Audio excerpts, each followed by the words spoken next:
Hi, welcome back to my YouTube channel. ಯಾರೆಲ್ಲ ನನ್ನ ಚಾನಲ್ನ ಫಸ್ಟ್ ಟೈಮ್ ನೋಡ್ತಾ ಇದ್ದೀರಾ, ಪ್ಲೀಸ್ ನನ್ನ ಚಾನಲ್ನ ಸಬ್ಸ್ಕ್ರೈಬ್ ಮಾಡಿ ಆ್ಯಂಡ್ ಸಪೋರ್ಟ್ ಮಾಡಿ. ಯಾರೆಲ್ಲ ಆಲ್ರೆಡಿ ಸಬ್ಸ್ಕ್ರೈಬ್ ಆಗಿದ್ದೀರಾ, ಥ್ಯಾಂಕ್ ಯು ಸೋ ಮಚ್. ಇದೇ ಥರ ಸಪೋರ್ಟ್ ಮಾಡಿ ಅಂತ ಹೇಳ್ತೀನಿ. ಇವತ್ತು ನಾನು ಚಿಕನ್ ಚಾಪ್ಸ್ ಮತ್ತು ಚಿಕನ್ ಗ್ರೇವಿ ಎರಡೂ ರೆಸಿಪಿನ ಈ ವಿಡಿಯೋನಲ್ಲಿ ಅಪ್ಲೋಡ್ ಮಾಡಿದ್ದೀನಿ. ಮೊದಲಿಗೆ ಚಿಕನ್ ಚಾಪ್ಸ್ ಮಾಡೋದಕ್ಕೆ ಒಂದು 6-7 ಹಸಿರು ಮೆಣಸಿನಕಾಯಿ, 1 ಇಡಿ ಆಗುವಷ್ಟು ಪುದೀನ ಮತ್ತು ಕೊತ್ತಂಬರಿ ಸೊಪ್ಪು, ಮತ್ತು ಒಂದು ಫುಲ್ ಬೆಳ್ಳುಳ್ಳಿ, ಒಂದು ಸ್ವಲ್ಪ ಶುಂಠಿ, 1-2 ಸ್ಪೂನ್ ಆಗುವಷ್ಟು ಕಾಯಿ, ಮತ್ತು ಒಂದು ಬಿಗ್ ಸ್ಪೂನ್ ಆಗುವಷ್ಟು ಮೆಣಸು ತೊಗೊಂಡಿದ್ದೀನಿ, ಮತ್ತು ಒಂದು 4-5 ಲವಂಗ, ಒಂದು ಸ್ವಲ್ಪ ಚಕ್ಕೆ, ಒಂದೇ ಒಂದು ಏಲಕ್ಕಿ, ಒಂದು ಸಿಂಗಲ್ ಪೀಸ್ ಆಗುವಂಥ ಟೊಮ್ಯಾಟೊ, ಮತ್ತು 2 ಮೀಡಿಯಮ್ ಸೈಜ್ ಈರುಳ್ಳಿನ ತೊಗೊಂಡಿದ್ದೀನಿ. ಇದಿಷ್ಟು ಚಿಕನ್ ಚಾಪ್ಸ್ ಮಾಡೋದಕ್ಕೆ ಬೇಕಾಗುವಂಥ ಇಂಗ್ರೀಡಿಯೆಂಟು. ಮೊದಲಿಗೆ ಇದನ್ನು ಹಸಿಯಾಗಿ ಪೇಸ್ಟ್ ಮಾಡ್ಕೋಬೇಕು.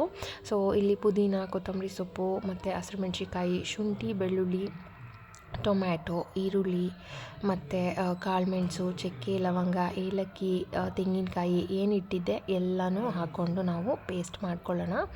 ನಾನಿಲ್ಲಿ ಅರ್ಧದಲ್ಲಿ ಇನ್ನೂ ಚೂರು ಕಮ್ಮಿಯಾಗಿ ಟೊಮ್ಯಾಟೊನ ತೊಗೊಂಡಿದ್ದೀನಿ, ಯಾಕಂದರೆ ಯೂಸ್ ಮಾಡ್ತಿರೋದು ಬರೀ 1/2 kg ಚಿಕನಿಗೆ ಅಷ್ಟೇ.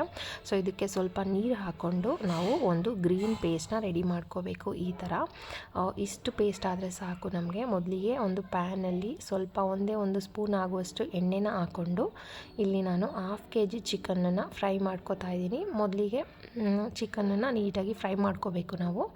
ಸ್ವಲ್ಪ ಉಪ್ಪು ಮತ್ತು ಸ್ವಲ್ಪ ಅರಿಶಿನ ಸೇರಿಸಿ ಒಂದು ಚೂರು ನೀರಿಲ್ಲದೆ ಇರೋ ಥರ ನಾವು ಇದನ್ನು ಫ್ರೈ ಮಾಡ್ಕೋಬೇಕು.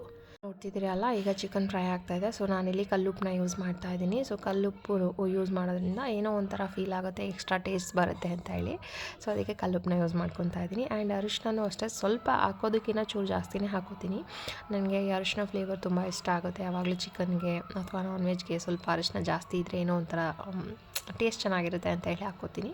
ಆಮೇಲೆ ಇದನ್ನು ಸ್ವಲ್ಪ ಲಿಡ್ ಕ್ಲೋಸ್ ಮಾಡಿಬಿಟ್ಟು ಚೆನ್ನಾಗಿ ಫ್ರೈ ಮಾಡ್ಕೋಬೇಕು. ಇದರಲ್ಲಿರೋ ನೀರೆಲ್ಲ ಕಂಪ್ಲೀಟಾಗಿ ಹೋಗಬೇಕು, ಅಲ್ಲಿವರೆಗೂ ನಾವು ಇದನ್ನು ಫ್ರೈ ಮಾಡ್ಕೊಳ್ಳೋಣ. ಇದಕ್ಕೆ ಒಂದು 6-7 ನಿಮಿಷ ಟೈಮ್ ತೊಗೊಳುತ್ತೆ. ಸೊ ಚಾಪ್ಸ್ ಮಾಡೋದಕ್ಕೆ ಪೀಸ್ಗಳನ್ನ ತುಂಬ ಚಿಕ್ಕದಾಗೂ ಇಲ್ಲ, ತುಂಬ ದೊಡ್ಡದಾಗೂ ಇಲ್ಲ, ಆ ಥರ ಮಾಡಿಸ್ಕೊಂಡ್ರೆ ಇಷ್ಟು ಒಂದು ಸೈಜಲ್ಲಿ ಪೀಸ್ ಇದ್ದರೆ ತುಂಬ ಚೆನ್ನಾಗಿರುತ್ತೆ ಚಿಕನ್ ಚಾಪ್ಸು. ಇವಾಗ ಕಂಪ್ಲೀಟಾಗಿ ನೀರೆಲ್ಲ ಹೋಗಿದೆ, ನೋಡ್ತಿರ್ಬೋದು ಅಷ್ಟು ಚೆನ್ನಾಗಿ ಫ್ರೈ ಆಗಿದೆ. ಈಗ ನಾವು ರುಬ್ಬಿಟ್ಟಿರೋವಂಥ ಮಸಾಲ ಏನಿತ್ತು ಅದನ್ನು ಹಾಕ್ಕೊಂಡು ಚೆನ್ನಾಗಿ ಫ್ರೈ ಮಾಡ್ಕೋಬೇಕು. ಸೊ ಮೀಡಿಯಮ್ ಟು ಲೋ ಫ್ಲೇಮಲ್ಲಿ ನಾವು ಒಂದು ಫ್ಲೇಮ್ನ ಇಟ್ಕೊಂಡು ಇದಕ್ಕೆ ಎಷ್ಟು ಬೇಕು ಒಂದು ಅರ್ಧ ಲೋಟದಷ್ಟು ನೀರು ಬೇಕಿದ್ರೆ ನೀರು ಹಾಕ್ಕೊಂಡು ನೀವು ಮತ್ತೆ ಉಪ್ಪೆಲ್ಲ ಕರೆಕ್ಟಾಗಿದೆಯಾ ನೋಡಿಕೊಂಡು ಲಿಡ್ ಕ್ಲೋಸ್ ಮಾಡಿ ಮತ್ತೆ ಒಂದು 6-7 ನಿಮಿಷ ಇದನ್ನು ಚೆನ್ನಾಗಿ ಕುಕ್ ಮಾಡ್ಕೋಬೇಕಾಗತ್ತೆ ನಾವು. ಸೊ ಸೈಡಲ್ಲಿ ಎಣ್ಣೆ ಎಲ್ಲ ಬಿಡೋವರೆಗೂ ನಾವು ಇದನ್ನು ಚೆನ್ನಾಗಿ ಕುಕ್ ಮಾಡ್ಕೋಬೇಕು. ಸೊ ಒಂದು 6-7 ನಿಮಿಷ ಆಗಿದೆ. ಇವಾಗ ನೋಡ್ತಿರ್ಬೋದು ಎಲ್ಲ ನೀಟಾಗಿ ಕುಕ್ ಆಗಿದೆ, ಹಾಗೆ ಎಣ್ಣೆ ಎಲ್ಲ ಬಿಟ್ಟಿದೆ. ಸೊ ಇದು ಪ್ರಾಪರಾಗಿ ರೆಡಿ ಆಗಿದೆ. ಇವಾಗ ಚಿಕನ್ ಚಾಪ್ಸು ಇದು ನನ್ನ ಸ್ಟೈಲಲ್ಲಿ, ಆ್ಯಂಡ್ ನನಗೂ ತುಂಬ ಇಷ್ಟ ಈ ಚಾಪ್ಸು. ಇದನ್ನು ನಾವು ಚಪಾತಿಗೆ, ಅನ್ನಕ್ಕೆ ಅಥವಾ ಒಂದು ಸೈಡ್ ಡಿಶ್ ಆಗಿ ಹೆಂಗೆ ಬೇಕಿದ್ರೂ ತಿನ್ಬೋದು, ಅಷ್ಟು ಟೇಸ್ಟಿಯಾಗಿರುತ್ತೆ ಆ್ಯಂಡ್ ತುಂಬಾ ಸ್ಪೈಸಿ ಆಗಿರುತ್ತೆ. ಸೊ ಈ ವಿಡಿಯೋ ನಿಮಗೆ ಇಷ್ಟ ಆಗಿದರೆ ನನಗೆ ಒಂದು ಕಮೆಂಟ್ ಮಾಡಿ, ಅಥವಾ ಏನಾದರೂ ಚೇಂಜಸ್ ನಿಮ್ಮ ಕಡೆ ಯಾವ ರೀತಿ ಮಾಡ್ತಾರೆ ಅದನ್ನು ಕೂಡ ಕಮೆಂಟ್ ಮಾಡಿ ಅಂತ ಹೇಳ್ತೀನಿ. ಆ್ಯಂಡ್ ನನ್ನ ಚಾನಲ್ನ ಫಸ್ಟ್ ಟೈಮ್ ನೋಡ್ತೀರಾ, ಪ್ಲೀಸ್ ನನ್ನ ಚಾನಲ್ನ ಸಬ್ಸ್ಕ್ರೈಬ್ ಮಾಡ್ಕೊಳ್ಳಿ. ಇವಾಗ ನಾನು ಚಿಕನ್ ಗ್ರೇವಿನ ಯಾವ ರೀತಿ ಮಾಡೋದು ಅಂತ ಹೇಳ್ಕೊಡ್ತೀನಿ. ಸೊ ಇದು ಬಂದು ಮೊಟ್ಟೆ ಕೋಳಿ ಅಂತಾರಲ್ಲ, ಆ ಕೋಳಿಯಲ್ಲಿ ಮಾಡಿರುವಂಥ ಗ್ರೇವಿ ಇದು. ಸೊ ನಾನಿಲ್ಲಿ ಟೋಟಲಾಗಿ 1 kg ಚಿಕನ್ಗೆ ಮಾಡ್ತಿರುವಂಥ ಗ್ರೇವಿ ಇದು. ಸೊ ನೋಡ್ತಿದ್ದೀರಲ್ಲ ಎಷ್ಟು ಚೆನ್ನಾಗಿ ಬಂದಿದೆ ಅಂತ ಹೇಳಿ. ಸೊ ಇದನ್ನು ಯಾವ ರೀತಿ ಮಾಡೋದು ಅಂತ ಇವಾಗ ನೋಡೋಣ. ಸೊ ಮೊದಲಿಗೆ ನಾನಿಲ್ಲಿ 1 kg ಚಿಕನನ್ನು ಆಲ್ರೆಡಿ ಫ್ರೈ ಮಾಡೋದಕ್ಕೆ ಇಟ್ಕೊಂಡ್ಬಿಟ್ಟಿದ್ದೀನಿ. ಅರಿಶಿನ ಮತ್ತು ಉಪ್ಪನ್ನ ಹಾಕಿ ನೋಡ್ತಿದ್ದೀರಾ ಎಷ್ಟೊಂದು ನೀರಿದೆ. ಈ ನೀರು ಕಂಪ್ಲೀಟಾಗಿ ಹೋಗಬೇಕು, ಅಲ್ಲಿವರೆಗೂ ಸ್ವಲ್ಪ ಹುರ್ಕೊಳ್ಳೋಣ. ಇದು ಸ್ವಲ್ಪ ಹೊತ್ತು ಪ್ಲೇಟ್ ಮುಚ್ಚಿದ್ರೆ ಬೇಗ ಬೇಯುತ್ತೆ ಅಂತ ಹೇಳಿ ಈಗ ಪ್ಲೇಟ್ ಮುಚ್ಕೊಂಡಿಂದ ಬೇಯಿಸ್ಕೊಳ್ತೀನಿ. ಮತ್ತು ಮಸಾಲಾಗೆ ಇಲ್ಲಿ 1 ಇಡಿ ಆಗುವಷ್ಟು ಕೊತ್ತಂಬರಿ, ಪುದೀನ, ಒಂದು 6-8 ಹಸಿರು ಮೆಣಸಿನಕಾಯಿನ ತೊಗೊಂಡಿದ್ದೀನಿ.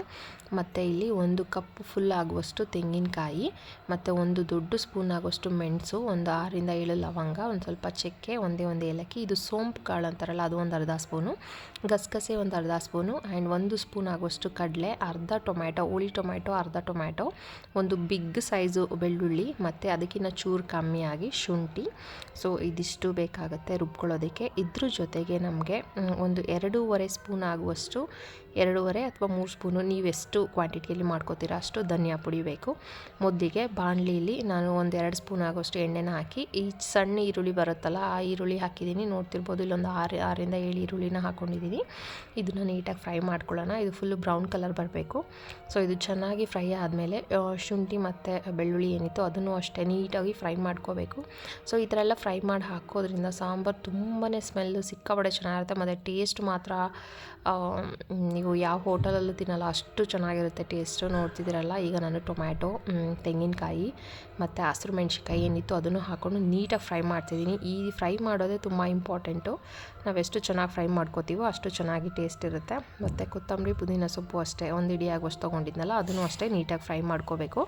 ಸೊ ಇದೆಲ್ಲ ಫ್ರೈ ಆಗ್ತಾಯಿದೆ ಅಂದಾಗ, ಟೊಮ್ಯಾಟೊ ಆಲ್ಮೋಸ್ಟ್ ಕುಕ್ ಆಗ್ತಿದೆ ಅಂದಾಗ ನಾವು ಬೇರೆ ಇಂಗ್ರೀಡಿಯೆಂಟ್ಸ್ ಏನಿಟ್ಟಿದ್ವಿ, ಕಡಲೆ, ಗಸಗಸೆ, ಮೆಣಸು ಮತ್ತು ಚಕ್ಕೆ ಲವಂಗ ಮತ್ತು ಸೋಂಪು ಕಾಳು ಎಲ್ಲ ಏನಿಟ್ಟಿದ್ವಿ ಅಲ್ಲ ಅದನ್ನು ಹಾಕ್ಕೊಂಡು ಈ ಟೈಮಲ್ಲಿ ನಾವು ನೀಟಾಗಿ ಫ್ರೈ ಮಾಡ್ಕೋಬೇಕು.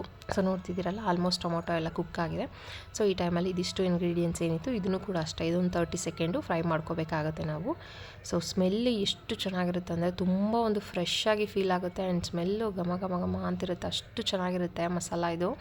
ಆ್ಯಂಡ್ ಇದೆಲ್ಲ ರೆಡಿ ಆಗಿದೆ, ಫ್ರೈ ಆಗಿದೆ. ಈಗ ನಾವು 2.5 3 ಸ್ಪೂನ್ ಆಗೋಷ್ಟು ಧನಿಯಾ ಪುಡಿ ಇಟ್ಟಿದ್ನಲ್ಲ, ಈ ಧನಿಯಾ ಪುಡಿನೂ ಹಾಕ್ಕೊಂಡು ಇದೊಂದು 30 ಸೆಕೆಂಡ್ ಫ್ರೈ ಮಾಡ್ಕೋಬೇಕು. ಇದು ಧನಿಯಾ ಪುಡಿ ಇಲ್ಲಾಂದರೆ ಧನಿಯಾ ಕಾಳುಗಳು ಅಂತಾರಲ್ಲ, ಕೊತ್ತಂಬರಿ ಬೀಜಗಳು, ಅದನ್ನು ಹಾಕ್ಕೊಂಡು ಫ್ರೈ ಮಾಡ್ಕೋಬೋದು. ಇದ್ರ ಜೊತೆನೇ ನಮ್ಮ ಮನೇಲಿ ಅದಿಲ್ಲ, ಅದಕ್ಕೋಸ್ಕರ ಧನಿಯಾ ಪುಡಿನ ಸಪ್ರೇಟಾಗಿ ಹಾಕ್ತಾಯಿದ್ದೀನಿ.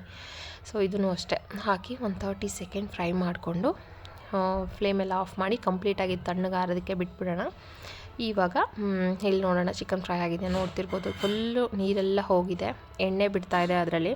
ಸೊ ಇವಾಗ ನಾವು ಇದನ್ನ ರುಬ್ಬಿಟ್ಟಿರುವಂಥ ಮಸಾಲ ಏನಿತ್ತು ಈ ಮಸಾಲಾನ ಅದಕ್ಕೆ ಹಾಕ್ಕೊಂಡು ನೀರು ಹಾಕ್ತಿರೇ ಒಂದು ಸ್ವಲ್ಪ ಹೊತ್ತು ಚೆನ್ನಾಗಿ ಫ್ರೈ ಮಾಡ್ಕೊಳ್ಳೋಣ. ಎಣ್ಣೆ ಬಿಡೋ ಥರ ಫ್ರೈ ಮಾಡ್ಕೋಬೇಕು.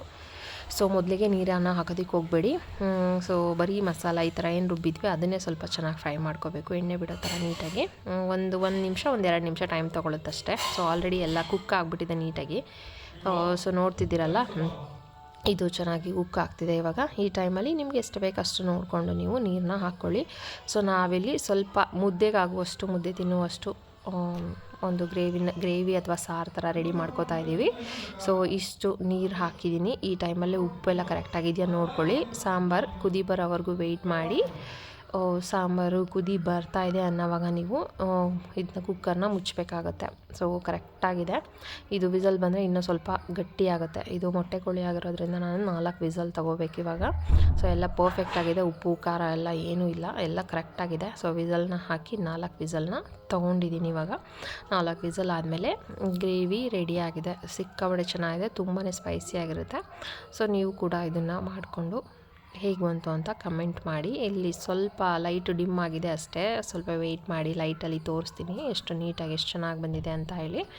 ಸೊ ನೋಡ್ತಿದ್ದೀರಾ ಅಲ್ವಾ, ಚಿಕನ್ ಗ್ರೇವಿ ಎಷ್ಟು ಸಕ್ಕತ್ತಾಗಿ ಬಂದಿದೆ ಗೊತ್ತಾ. ಟೇಸ್ಟ್ ಮಾತ್ರ ನಾನಾಗಲೇ ಹೇಳ್ದಂಗೆ, ನೀವು ಯಾವ ರೆಸ್ಟೋರೆಂಟ್ಗೆ ಹೋದರೂ ಇಷ್ಟು ಒಂದು ಚೆನ್ನಾಗಿರೋ ಟೇಸ್ಟ್ ಸಿಗಲ್ಲ, ಅಷ್ಟು ಚೆನ್ನಾಗಿದೆ.